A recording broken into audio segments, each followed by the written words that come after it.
जय हिंद दोस्तों। देखिए आज के इस वीडियो में हम लोग ये चर्चा बिल्कुल भी नहीं करेंगे कि ट्वेल्थ के बाद आप क्या पढ़ोगे, ट्वेल्थ के बाद आर्ट्स लोगे कि साइंस लोगे कि कॉमर्स लोगे कि कौन सा विषय लोगे, इस पर चर्चा नहीं होगी इस वीडियो में। ठीक है, इस वीडियो में ये चर्चा होगी, इस वीडियो में आपको हम ये बताएंगे कि ट्वेल्थ के बाद आप अपने लाइफ में एक्चुअली में क्या करने वाले हो।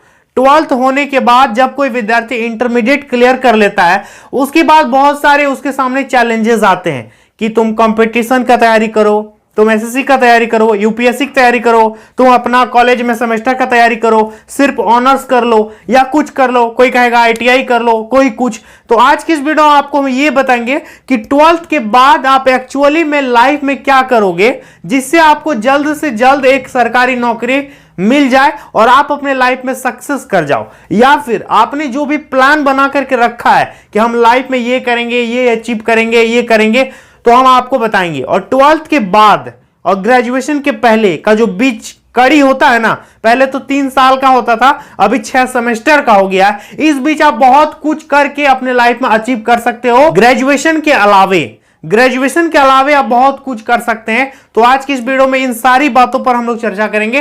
तो आप लोगों से एकमात्र रिक्वेस्ट करेंगे कि चैनल को सब्सक्राइब करना या मत करना, लेकिन वीडियो को लास्ट तक जरूर देख के जाना। ठीक है, तो चलिए दोस्तों वीडियो को शुरू करते हैं। तो ध्यान दीजिएगा, मेरी बात को ध्यान से समझने का प्रयास कीजिए। ध्यान दीजिएगा, सबसे पहला पॉइंट है मेरा कि सब्जेक्ट्स का एबिलिटी। बहुत सारे विद्यार्थी ऐसे हैं जो कि इंटरमीडिएट अभी 2 साल आपका क्लियर हो गया, 11th में एडमिशन लिए थे, 12th किए, इंटर खत्म।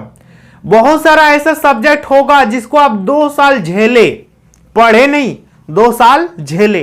तो ये समय है कि उस सब्जेक्ट को आप छोड़ दो, वो आपसे होने वाला नहीं है। इंटरमीडिएट में आपको पता चल गया, यदि आपका पीसीएम था और केमिस्ट्री पढ़ते पढ़ते आपका हालत खराब हो गया, आप इस बात का इंतजार में थे कि कब इंटर होगा कि हम इससे मुक्ति पा जाएंगे, इसको छोड़ देंगे। तो अभी वो टाइम है, आप सच में उसको छोड़ दीजिए। आपकी स्ट्रेंथ जिस पे है आप उसको पकड़िए। जिस सब्जेक्ट को आप झेल रहे थे ना, उसको अब झेलो मत। अब लाइफ में झेल नहीं पाओगे आप ज्यादा, जितना झेलना था आपने झेल लिया 2 साल, अब आप उसको मत झेलो। तो जिस सब्जेक्ट से आप छुटकारा पाना चाहते थे उस सब्जेक्ट को छोड़ दीजिए, और जिस सब्जेक्ट में आपका इंटरेस्ट है उस सब्जेक्ट को आप चुन करके आगे बढ़िए, नहीं तो आप लाइफ में आगे नहीं बढ़ पाओगे। तो जिस सब्जेक्ट को आप जबरदस्ती ढो रहे थे, अब उसको ढोना बंद कर दो। यहीं पर अपनी एबिलिटी को पहचानो कि मेरी क्या एबिलिटी है, हम किस में होनहार है, हम किस में क्या कर सकते हैं। साला फिजिक्स को तो हम झेल रहे थे, हिस्ट्री मेरे पल्ले नहीं पड़ रहा है। तो आप ऐसे सब्जेक्ट चुनो ना जिसको आप पढ़ना चाहते हो दिल से। तो आपका जिस सब्जेक्ट में रुचि है, जिस सब्जेक्ट में पकड़ है, आप उसी को पकड़ के चलिए, आगे बढ़िए। आप लाइफ में कभी गिरोगे नहीं। समझ में आ गया? चलिए दूसरा पॉइंट पर बात करते हैं। तो सब्जेक्ट की एबिलिटी, आपकी जो क्षमता है उस सब्जेक्ट को चुनिए। हर सब्जेक्ट में नौकरी मिलेगा, हर सब्जेक्ट में स्कोप है, हर सब्जेक्ट में अपॉर्चुनिटी है। ऐसा नहीं कि साइंस पढ़ने वाला जल्दी नौकरी लेता है, वैसे कोई जरूरी नहीं। ये सब मिथ है, सोसाइटी का भ्रम है। ठीक है, देखिए दूसरा क्या है, चूज अ डिजायर्ड फील्ड। सबसे पहले तो उस सब्जेक्ट को छोड़ दो जो आपके लिए नहीं था, उस सब्जेक्ट को पकड़ लो जो आपके लिए है। इसका चूज अ डिजायर्ड फील्ड। अब डिजायर्ड फील्ड क्या है? जैसे आपका 12th में आर्ट्स था, साइंस था या कुछ भी था, आप आर्ट्स में आ सकते हो, लेकिन यदि आपका आर्ट्स था और आप चाहते हो कि साइंस में चले जाएं, दैट्स नॉट पॉसिबल, वो नहीं हो पाएगा। तो आप अभी चुन लो कि हम लाइफ में आगे क्या करने वाले हैं। उस पे आर्ट्स की जरूरत है कि साइंस की जरूरत है कि कॉमर्स का जरूरत है। अपने डिजायर, अपनी इच्छा के अनुसार अपने फील्ड को आप चुन लीजिए। फील्ड चुन लेने के बाद आपको क्या करना है, टेक एडमिशन। आप अपना एडमिशन करवाइए ग्रेजुएशन में। तो 12th के बाद जो नॉर्मली लोग सीधा रास्ता अपनाते हैं वो है ग्रेजुएशन। आपके पास डिग्री होना बहुत जरूरी है, 3 साल का होता है डिग्री, तो सब उसी में जाता है। तो उसी के बारे में हम लोग मैक्सिमम चर्चा करेंगे। तो आपको क्या करना है, टेक एडमिशन। सबसे पहले जो सब्जेक्ट आपके लिए नहीं था, जिसपे आपका कोई पकड़ नहीं है, उसको छोड़ दीजिए। अपना इच्छा के अनुसार फील्ड चुनिए, एडमिशन लीजिए जा करके। ठीक है, एडमिशन लेने के बाद जब आपका एडमिशन हो जाएगा, decide your goal after graduation. 12th clear करने के बाद, एडमिशन करवाने के बाद, ये तुरंत डिसाइड कर लो कि ग्रेजुएशन के बाद हम क्या करेंगे। 3 साल तो ग्रेजुएशन करोगे ही ना। ग्रेजुएशन के बाद आपका क्या स्कोप है, क्योंकि मैक्सिमम जॉब ऐसा है जो बढ़िया बढ़िया रॉयल जॉब्स है, जैसे यूपीएससी, बीपीएससी, जेपीएससी है ना, सीजीएल है। तो इसके लिए ग्रेजुएशन चाहिए। आप सोच लो कि हम 12th तो कर लिए, अब ग्रेजुएशन का पटरी में हम आ गए, तो ग्रेजुएशन मेरा जब कंप्लीट हो जाएगा उसके बाद हम क्या करेंगे आगे 3 साल के बाद। अभी से आप उसको सोच के रखिए कि ग्रेजुएशन कंप्लीट होने के बाद हम क्या करेंगे। अभी आपका ग्रेजुएशन नहीं हुआ है, लेकिन फिर भी हम बोल रहे हैं कि अभी सोचो कि ग्रेजुएशन के बाद आप क्या करोगे। अभी आप प्लान बनाइए। 12th क्लियर हो गया तो प्लान बना लीजिए कि ग्रेजुएशन मेरा कंप्लीट होगा, उसके बाद हम क्या करने वाले हैं। तो इसके बाद अगला पॉइंट है दोस्तों, make 3 year master plan. 12th के बाद क्या होता है, 6 सेमेस्टर होता है, 3 साल में आपका ग्रेजुएशन कंप्लीट हो जाएगा। तो इन 3 सालों में एक मास्टर प्लान आप बनाइए कि इन 3 सालों में हम किसका तैयारी कर सकते हैं। ग्रेजुएशन तो आपका एकेडमिक है, वो तो होता रहेगा, वो होता रहेगा, सेमेस्टर वाइज एग्जाम लिखते जाओगे, लेकिन इन 3 सालों में आप बहुत बढ़िया से किसी स्पेशल चीज का तैयारी कर सकते हो। यदि आपका प्लान है कि हम यूपीएससी करेंगे, ग्रेजुएशन होगा तभी भर पाओगे, तो 12th में एडमिशन लेने के बाद और ग्रेजुएशन पास करने के बीच जो 3 साल का टाइम है ना, इस बीच आप अपना तैयारी बढ़िया से कर सकते हो। ग्रेजुएशन के अलावे सिर्फ ग्रेजुएशन करते करते 3 साल बर्बाद कर दोगे ना, तो आपके जैसा मूर्ख कोई नहीं है। तो 12th पास करने के बाद 3 साल आप तैयारी कीजिए। ग्रेजुएशन के अलावे आप जिस चीज का भी प्लान रखे हैं, एसएससी सीजीएल का, यूपीएससी का, बीपीएससी का, जेपीएससी का, या फिर कुछ भी का, आप उस बीच में प्रिपरेशन कर सकते हो। समझ में आ गया? तो सबसे पहले आप डिसाइड करो कि हम ग्रेजुएशन के बाद क्या करेंगे। मेरा जब ग्रेजुएशन कंप्लीट हो जाएगा उसके बाद हम क्या करेंगे, नहीं तो पता चलेगा कि 3 साल यूं ही बीत गया, पता ही नहीं चला, अरे अब मेरा ग्रेजुएशन हो गया, अब हम क्या करने वाले हैं। तो आप 12th के बाद ही इसको डिसाइड कर लो कि ग्रेजुएशन के बाद आप क्या कीजिएगा, ठीक है, और उसी हिसाब से 3 साल का मास्टर प्लान आप बनाइए। Make 3 year master plan. समझ में आ गया? इसके बाद नेक्स्ट पॉइंट क्या है, divide your time in 3 parts. तो 12th यानी इंटर क्लियर करने के बाद, ग्रेजुएशन में एडमिशन लेने के बाद आपको अपना टाइम को 3 पार्ट में डिवाइड कर देना है। कौन कौन सा 3 पार्ट में? 3 पार्ट समझ रहे हो ना, 24 घंटा को 3 भाग में आप बांट दीजिए। आप जितना भी घंटा पढ़ते हैं उसको 3 पार्ट में बांटिए। 3 पार्ट क्या क्या है? पहला आपका एकेडमिक स्टडी। एकेडमिक स्टडी कहने का मतलब, यदि आपका मैथ ऑनर्स है, आपका फिजिक्स ऑनर्स है, या फिर आपका हिस्ट्री ऑनर्स है, तो आप उसकी तैयारी करोगे, उसको बोलते हैं एकेडमिक स्टडी। तो पहला आप करोगे एकेडमिक स्टडी। दूसरा पॉइंट है कॉम्पिटिटिव एग्जाम की तैयारी। पहला आप एकेडमिक एग्जाम की तैयारी करोगे, अपना ग्रेजुएशन का तैयारी करोगे, नहीं तो उसमें भी फेल हो जाओगे, उसको तो पढ़ना ही पड़ेगा। साथ साथ में आपको कंपटीशन का भी तैयारी करना पड़ेगा। और तीसरा आपका होगा स्किल या लर्निंग। आप कुछ सीखो, जैसे आप क्या सीखोगे, कंप्यूटर चलाना सीखोगे, टाइपिंग सीख लोगे, या फिर कुछ सीख लोगे, या फिर कोई वीडियो एडिटिंग सीख लिया, तो बहुत बढ़िया काम हो गया। आज के डिजिटल जमाने में यदि आप कुछ सीख के रखते हो ना, कुछ हुनर अपने अंदर रख लेते हो, तो बहुत बढ़िया बात है। आगे कब आपका काम आ जाएगा इसका कोई भरोसा नहीं है। और सिर्फ ग्रेजुएशन कर करके टाइम 3 साल बर्बाद कर दोगे तो आपका उम्र आ जाएगा अचानक 22-23 पहुंच जाओगे, और फिर आप सोचोगे कि हम 2 साल तैयारी करेंगे, और यही 3 साल में यदि आप तैयारी करते करते कुछ सीख लेते तो बहुत बढ़िया होता। तो आपको क्या करना है कि 12th के बाद आपको अपना टाइम को 3 पार्ट में डिवाइड करना है। आपको 3 काम करना है। एक आपका एकेडमिक स्टडी करना है, दूसरा कॉम्पिटिटिव एग्जाम का स्टडी करना है, और तीसरा स्किल, कुछ भी एक चीज सीखना जो आपका दिल कहे कि हम ये चीज सीखना चाहते हैं। पढ़ाई के अलावे डांस सीखना है, गाना सीखना है, कुछ भी आप उसको सीखिए, ठीक है। तो आपको 3 काम करना है 12th के बाद। पहला एकेडमिक स्टडी, अपना ग्रेजुएशन का स्टडी करोगे। दूसरा कॉम्पिटिटिव एग्जाम्स का पढ़ाई करोगे, ठीक है, जीके जीएस मैथ रीजनिंग ये सब पढ़ोगे। भले आपका कुछ भी ऑनर्स है, कोई मतलब नहीं है। आप ये मत कहना कि मेरा फिजिक्स ऑनर्स हमको टाइम नहीं मिलता है, बहुत पछताइएगा 3 साल के बाद। इसलिए अभी से ही कॉम्पिटिटिव एग्जाम्स की तैयारी कीजिए। आपका कुछ भी ऑनर्स है, आर्ट साइंस कॉमर्स, कुछ नहीं फर्क पड़ेगा। समझ में आ गया? तो आपको इसके बाद स्किल, कुछ भी एक चीज सीख के रखना है। एक चीज सीख के रखो कुछ भी लाइफ में, क्योंकि हर विद्यार्थी के अंदर एक ना एक कोई हुनर होता है, उसको पकड़िए आप, उसी की तैयारी में लग जाइए। समझ में आ गया? चलिए 7th नंबर पॉइंट है कि फील मतलब भरिए। 12th level vacancy.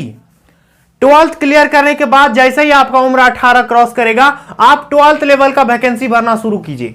भले आपका तैयारी है या फिर नहीं है, आप 12th लेवल का वैकेंसी भरना शुरू कीजिए। इससे क्या होगा, आप एक्सपीरियंस गेन करोगे। आपको पता चलेगा कि गवर्नमेंट जॉब कैसे निकलता है, कैसे एग्जाम होता है, सीबीटी एग्जाम क्या है, एसएससी का सिलेबस क्या है, यूपीएससी का सिलेबस क्या है।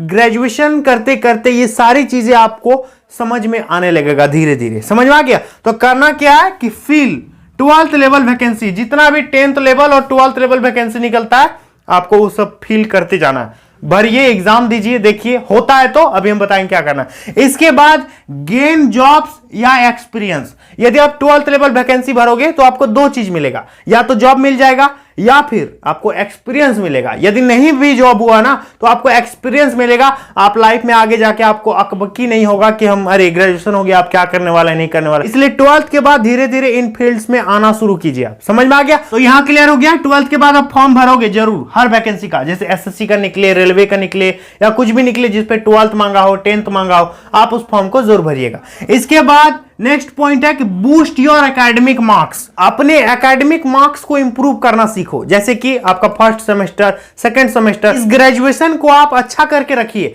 ताकि ग्रेजुएशन करने के बाद यदि आपका मन होगा कि हम कुछ करेंगे, जैसे बीएड कर लेंगे या फिर कहीं कुछ कर लेंगे, हर जगह मार्क्स की वैल्यू है। मैं मानता हूं कि कंपटीशन का जमाना है, इसका मतलब ये तो नहीं कि हम अपना ग्रेजुएशन खराब कर लें, कम मार्क्स ले आए, कोई दिक्कत नहीं, आप अपना मार्क्स को लाइए और कंपटीशन भी फेस कीजिए, दोनों आपको करना है। आपका जो एकेडमिक परफॉर्मेंस है आप उसको एकदम बूस्ट अप करके रखो। ऐसा नहीं कि कंपटीशन का तैयारी करते करते ग्रेजुएशन को खराब कर लिए, बहुत पछताइएगा। ग्रेजुएशन को भी मेंटेन करके रखना है, एक एक्स्ट्रा कुछ सीख के रहना है और साथ में कंपटीशन करो, अपना ग्रेजुएशन का भी तैयारी करते रहो। समझ में आ गया? चलिए इसके बाद नेक्स्ट है कि लर्न समथिंग स्पेशल। ये तो हम पहले ही बता दिए कि कुछ आपको स्पेशल सीखना।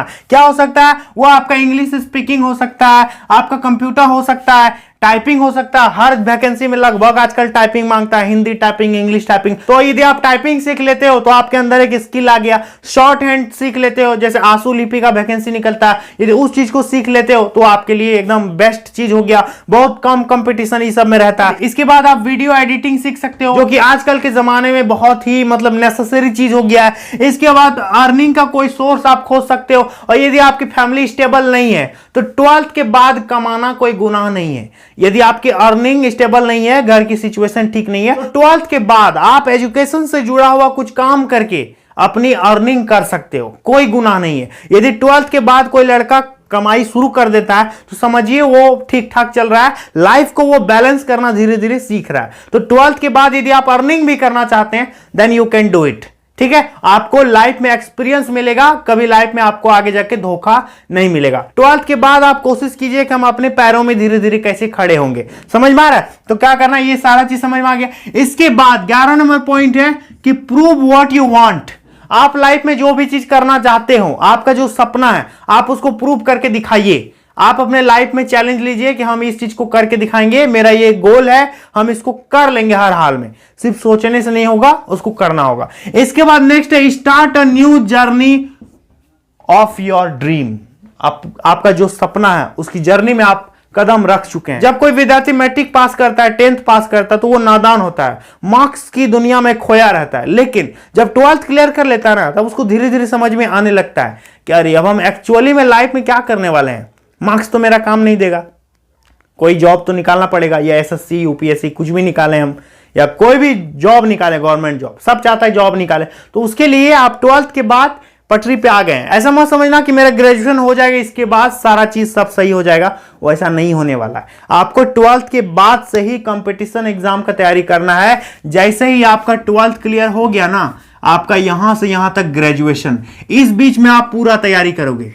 ठीक है, ये बीच का समय बहुत ही इंपॉर्टेंट होता है। यहां आकर के आपके पास बहुत सारा मौका मिलेगा। ठीक है, लेकिन इस टाइम में सिर्फ ग्रेजुएशन का पढ़ाई कीजिएगा तो फिर दिक्कत हो जाएगा। इसलिए यहां से यहां तक पहुंचते पहुंचते आप अपना तैयारी कीजिए। बहुत सारे विद्यार्थी यहां से यहां तक में यूपीएससी का तैयारी कर लेते हैं, यही लोगों का निकलता है फर्स्ट अटेम्प्ट में, निकलता है ना।